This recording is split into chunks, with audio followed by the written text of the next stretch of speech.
Bonjour et bienvenue à tous dans cette nouvelle vidéo de présentation du transfert de technologie en France. Aujourd'hui, j'aimerais vous parler de mon activité au quotidien en tant que responsable du domaine humain et société dans la SAT Science, et en particulier au sein de son développement de recherche et développement partenarial. Donc, je vais vous représenter rapidement ce qu'est Science, et puis je détaillerai l'organisation stratégique et structurelle de mon domaine d'activité commerciale. Cette vidéo est à destination d'abord des chercheurs de l'Université de Bourgogne qui se reconnaîtront dans les laboratoires et dans les axes structurants ou dans les sous-domaines structurants le domaine commercial, humain et société. Donc c'est essentiellement pour les disciplines des sciences humaines et sociales, les SHS. Cette vidéo de présentation servirait également à un entrepreneur, à une entreprise, à un musée ou à une institution quelconque, euh, si celui-ci ou celle-ci souhaitait réaliser un projet de R&D, un projet bipartenarial euh, dans l'innovation et qu'il ou elle chercherait un partenaire pour réaliser ce projet. À ce moment-là, si le partenaire est un laboratoire de l'Université de Bourgogne, il devrait s'adresser à Science. Et si c'est dans les SHS, au sein de Science, on me retransférerait la demande et c'est moi qui travaillerai directement avec lui ou elle.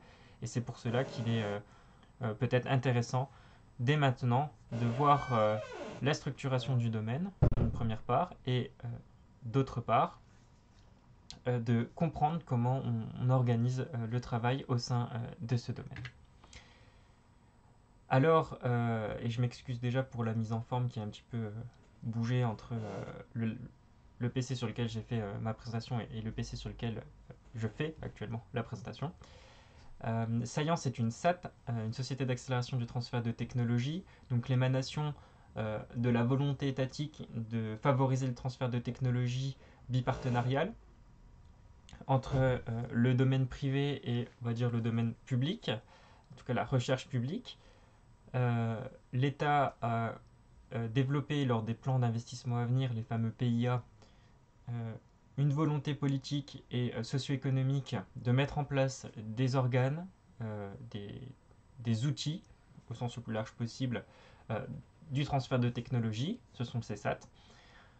Et en, en Bourgogne, en Franche-Comté et en Lorraine, nous avons donc l'ancienne SAT Grand Est qui est devenue Science lors de la fusion de cet outil de valorisation qu'est la SAT, avec une approche, on va dire, d'investissement, de maturation et de transfert du technologie des laboratoires des universités vers le monde extérieur, et de la société Welliance, qui était l'organe de valorisation de l'université de Bourgogne et qui était en charge non seulement de cet aspect, on va dire, investissement-maturation, c'est-à-dire que la société prenait sur ses fonds propres pour abonder les finances d'une start-up ou d'un projet pour le maturer et en faire une structure viable au sein d'un marché. On a cette approche-là, et chez Waliance, on avait déjà en fait la partie R&D, recherche et développement, qui visait à donc on est avant en fait dans le niveau de maturité, et la R&D permet de développer une idée pour en faire euh, on va dire un projet un peu plus mûr. Alors ça peut aller jusqu'à la mise sur le marché, mais bien souvent, si on prend l'exemple d'une thèse dans ce domaine, une thèse CIFRE donc, on va développer l'idée. L'idée va être applicable sur un petit secteur d'un marché, mais pour que ce soit vraiment un produit phare d'un marché, il faudrait réaliser un investissement supplémentaire, autant dans le design que dans la recherche, et c'est là où on aurait de l'investissement. Donc si je reprends les deux phases, hein, on a la recherche et développement et l'investissement transfert.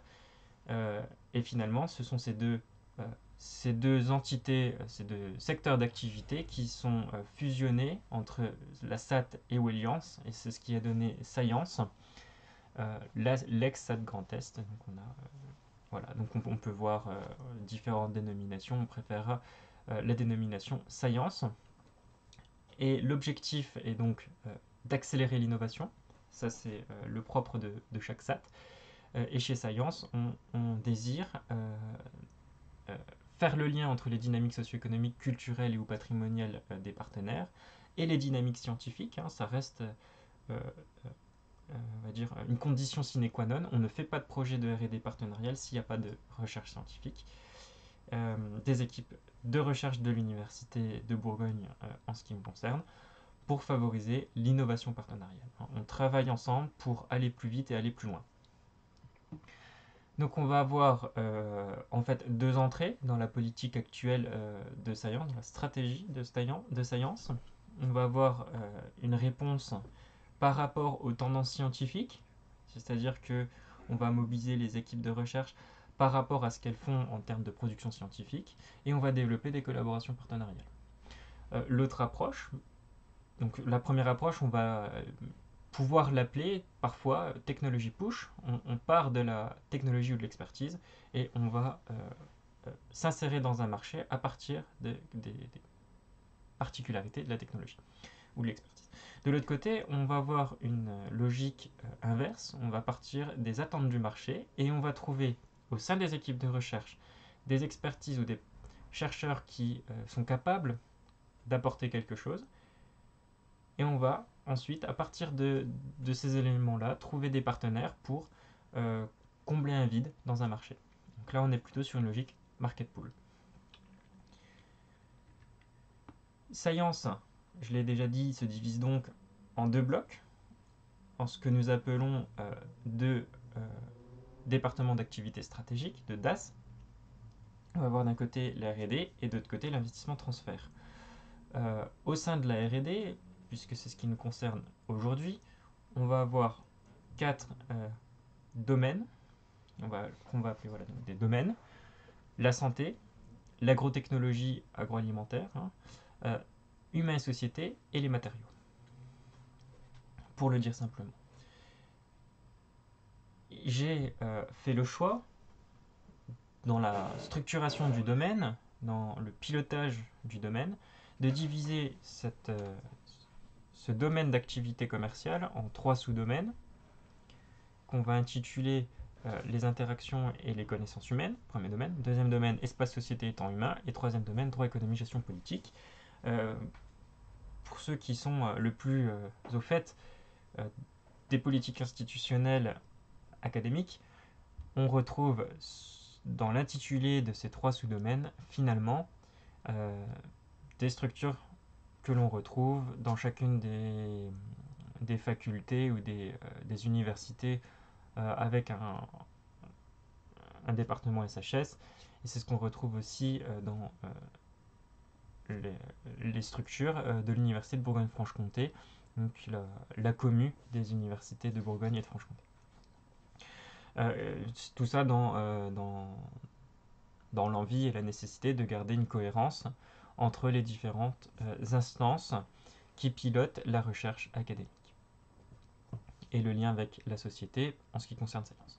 Donc on a ces domaines phares, ces départements phares au sein de Science, mais on ne travaille pas seul puisqu'on est accompagné de ce que l'on appelle des services supports et qui vont intervenir dans le marketing, dans le juridique, dans la finance, dans la gestion des achats, dans la communication.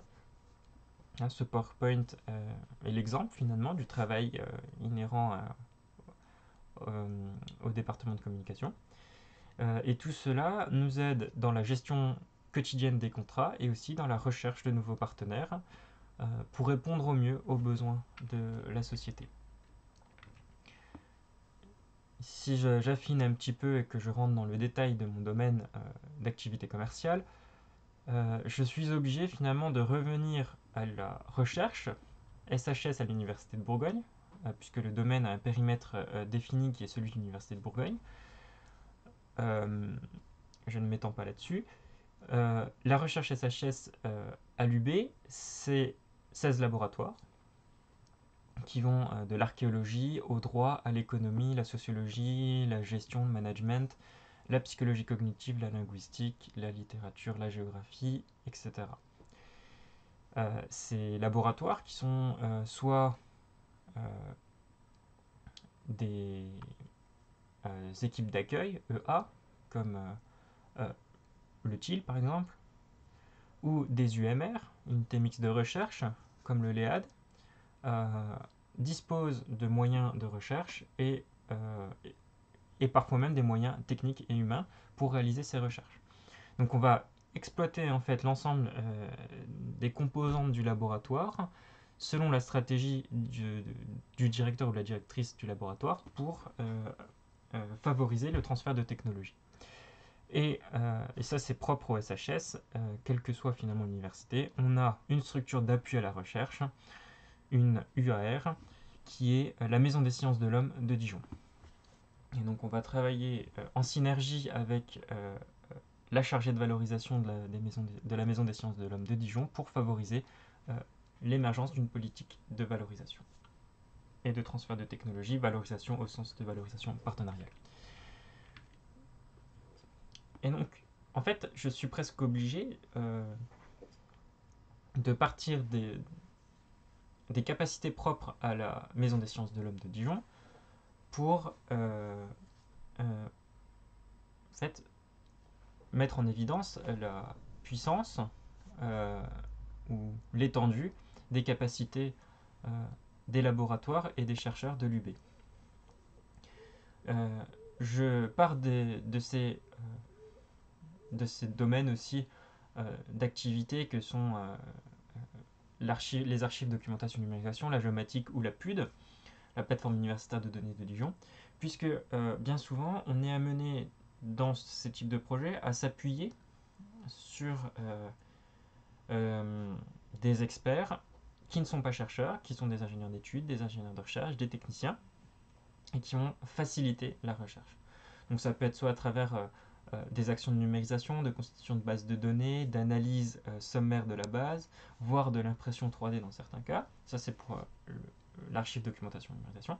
Pour la géomatique, ça peut être l'acquisition de données spatiales et le traitement de ces données en vue d'une analyse géographique ou sociologique pour voir les mouvements de population par exemple. Et là, en fait, un chercheur seul ne peut pas faire l'acquisition de ces données spatiales. Alors, il peut se reporter à des bases de données existantes, et s'il fait une recherche nouvelle, commandée par un partenaire, à ce moment-là, il faudra peut-être se tourner vers GeoBFC pour emprunter et piloter le drone. Et puis, on peut avoir ensuite besoin de traiter des données massives. Et pour ce faire, on a besoin d'un appui spécifique, propre d'un ingénieur de recherche compétent, qui va permettre d'abord de choisir la bonne attaque, le bon plan d'attaque même, choisir les bons logiciels, choisir les bons scripts, traiter les données, et puis ensuite accompagner le chercheur dans l'exploitation de ces données. Donc j'en viens maintenant à mes trois sous-domaines qui constituent mon domaine d'activité. Donc là, on va avoir interaction et connaissances humaines. Il peut s'agir ici de création d'une identité de marque, de la construction de supports de communication, du développement de programmes d'éducation, voire de formation continue, de modélisation des connaissances. On peut aller jusqu'au diagnostic de la qualité de vie au travail, ça c'est réalisé par le laboratoire PsyDREPI qui est spécialiste de la psychologie sociale. Et on va avoir en fait un ensemble de chercheurs dynamiques qui ont déjà fait plusieurs projets de valorisation partenariale. Et on en a en fait déjà ici trois exemples. Laurent Gauthier, professeur de linguistique à l'université. On va avoir Clémentine Hugol-Gentiel pour ce qui est information et communication, qui est maître de conférence HDR aussi à l'université. Ou alors Edith Salès-Villemain, professeure de psychologie sociale, donc c'est elle qui s'occupe du diagnostic qualité de vie au travail. Et cela va pouvoir s'appliquer dans différents champs, dans différents marchés. Sachant également que ces chercheurs sont ouverts à de nouveaux défis. L'objectif finalement, c'est de développer une logique interdisciplinaire. Ça, là, je m'adresse peut-être plus aux chercheurs. On va être amené à travailler ensemble pour offrir aux partenaires un résultat complet et le plus complet possible. Donc, et là, je m'adresse aux partenaires. En s'adressant aux chercheurs de l'UB, vous disposez d'une force d'appui totale, complète à travers les disciplines. Alors évidemment, là, on est dans une logique interdisciplinaire SHS. Si besoin est de s'appuyer sur, je ne sais pas, une expertise en agroalimentaire ou une expertise en santé, par exemple, dans tout ce qui va être kinésithérapie, ou kinéthérapie, pardon, euh, on va pouvoir mobiliser les collègues du domaine santé et apporter une réponse complète. Donc là, j'ai pris l'exemple fictif, évidemment, d'un d'un projet où on aurait besoin le besoin marché serait la fabrication française euh, en ce qui concerne le chocolat, par exemple.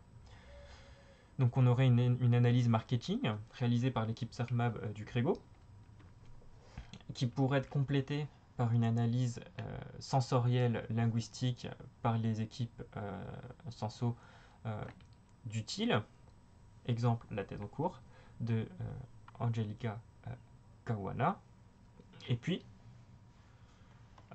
finalement la mise en forme de tout ça, comment est-ce qu'on développe un produit de communication qui soit axé sur l'alimentation et la gastronomie. Ça va être le travail des équipes de Simeos. Et à la fin, on a une chaîne de valeur totale qui peut être proposée à un partenaire. Alors évidemment, le partenaire peut prendre toute la chaîne, ou s'il a besoin juste de l'analyse marketing, il ne prend que l'analyse marketing. Ou s'il a besoin que du bloc analyse senso et puis mise en forme du support de communication, il ne prend que le bloc TIL et Simeos. Voilà. Je passe à la suite. On va avoir ensuite donc un deuxième sous-domaine qui va être l'espace société et temps humain. On va regrouper ici les laboratoires d'archéologie, d'histoire, que ce soit de l'histoire médiévale jusqu'à l'histoire contemporaine, la sociologie, la philosophie, la géographie et puis tout ce qui concerne les rapports sociaux. Ça peut être particulièrement intéressant lorsque l'on souhaite développer une structure d'accueil intergénérationnel, de se poser la question des liens et des rapports entre les différentes générations, entre les enfants, les petits-enfants, entre les grands-parents, les petits-enfants, etc. Ça peut être aussi intéressant dans le cadre d'une politique territoriale où on va décider de transformer un quartier, par exemple. Il faut alors se poser la question de qui y vit, qu'est-ce qu'on y fait concrètement au niveau économique, comment, quelles sont les relations entre ce quartier et les autres quartiers. Et là, on peut voir que l'approche interdisciplinaire est non seulement souhaitable, mais peut-être nécessaire. Voilà. Une autre approche ici, un projet, là je le répète vraiment tout à fait fictif, non validé par les laboratoires. Si l'on souhaite comprendre et utiliser les sols afin de développer un produit marché stabilisé, et quand je dis produit marché, c'est pas forcément socio-économique, ça peut être ici une politique territoriale, une politique même communale. On va pouvoir travailler le sol à travers l'axe fabrique du paysage de l'UMR Arteis, et donc s'intéresser au passé du sol pour comprendre aujourd'hui,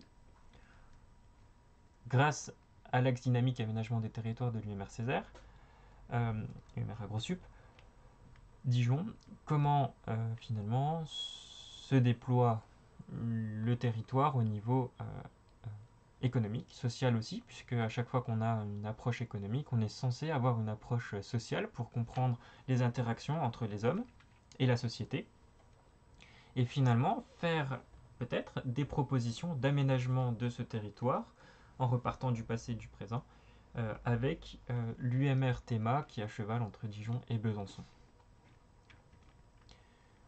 J'en viens à mon troisième sous-domaine, droit, économie, gestion politique.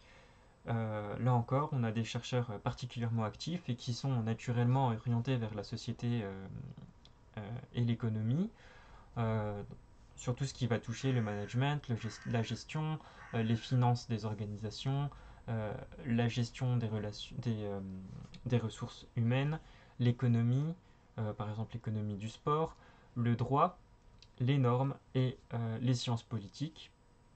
Donc, ça peut être par exemple une thématique traitée par Clotilde Fourtier d'un point de vue droit sur la levée des brevets sur les vaccins liés au Covid-19. Ça peut être le marketing expérientiel, et il y a, je l'ai déjà souligné au Crégo, euh, on va dire de nombreuses ressources en la matière. Et ça peut être aussi l'ensemble de ce qui va être, de ce que l'on va appeler la gouvernance de la donnée, puisque à chaque fois qu'on collecte des données sur une surface importante comme une ville, on va se retrouver face à des problématiques de gestion des données, de sauvegarde de ces données dans le temps. Et là, une expertise en droit du numérique et en droit des données est nécessaire, si on est précis. Enfin, j'aimerais encore rappeler, cette fois sous une autre perspective, la perspective fondamentalement recherche puis valo, de l'approche interdisciplinaire qui est au cœur de la politique du domaine d'activité commerciale que je dirige. En fait, en partant à la fois de la dynamique scientifique et d'un travail que j'ai effectué il y a quelques mois sur les domaines d'intérêt stratégique pour la région Bourgogne-Franche-Comté et en particulier l'Université de Bourgogne, et j'ai pu identifier six de ces domaines d'intérêt qui sont la santé du futur, le socle défense, les cultures numériques ou la numérisation de la culture, les sports numériques, les fameux e-sports, et puis les deux transitions agricole et énergétique. Devant ces domaines d'activité, qui, on le voit bien, ne sont pas que économiques, ça peut être aussi sociétal, patrimonial, il est nécessaire de réaliser des études de marché de grande ampleur pour comprendre leur fonctionnement et adresser aux acteurs de ces marchés les réponses adéquates. Je me suis donc focalisé en cette année 2021 sur le domaine de la santé du futur, et je travaille étroitement avec mon collègue responsable du domaine santé, et la défense, où je suis amené à collaborer avec mon collègue du domaine matériaux pour apporter des projets d'innovation profonds dans ces deux domaines-là. Et l'objectif est de réunir non pas un laboratoire, mais 3-4 laboratoires, 3-4 équipes des laboratoires, des SHS et hors SHS, pour répondre aux besoins du marché. Donc, bien souvent, dans ces domaines-là, qui sont des domaines de pointe, il est nécessaire d'effectuer d'abord une recherche scientifique, académique, pour pouvoir adresser ensuite un résultat innovant que l'on va designer, qui va faire l'objet d'un processus d'ingénierie et que l'on va pouvoir apporter à un partenaire dans le cadre d'une intégration dans l'activité du partenaire ou d'une mise sur le marché. Voilà. L'ensemble de ce domaine est dynamique, ouvert aux propositions, et s'inscrit dans une logique beaucoup plus vaste qui dépasse finalement Science, qui est la politique de recherche et de valorisation de la région Bourgogne-Franche-Comté et des universités de Bourgogne, de Franche-Comté, de Lorraine, du CNRS, etc. Et donc, nous sommes amenés à modifier régulièrement les stratégies, en tout cas les amender. Mais il est clair que la volonté actuelle est de favoriser les SHS. C'est une volonté qui correspond aussi à une dynamique sociétale, d'inclure de plus en plus le facteur humain, que ce soit par l'acceptabilité de technologies type la 5G ou intégration des variables humaines comme lorsque l'on construit un nouveau quartier ou un nouveau bâtiment. On va essayer de comprendre en amont quels peuvent être les risques et quels peuvent être les bénéfices pour la société, plutôt que de construire et puis ensuite de se rendre compte qu'on a oublié quelque chose. Donc ça, c'est c'est le contexte, on va dire, qui est favorable au SHS. Et puis on a maintenant à Science et à l'UB un ensemble de facteurs positifs qui vont nous permettre de favoriser l'innovation, de proposer de plus en plus d'offres de solutions, d'offres de vente à nos partenaires. Et en tout cas, on est prêt à y répondre. Voilà, je vous remercie pour votre attention. Je reste évidemment à votre entière disposition, que ce soit côté chercheur ou côté partenaire. Et je vous dis à bientôt.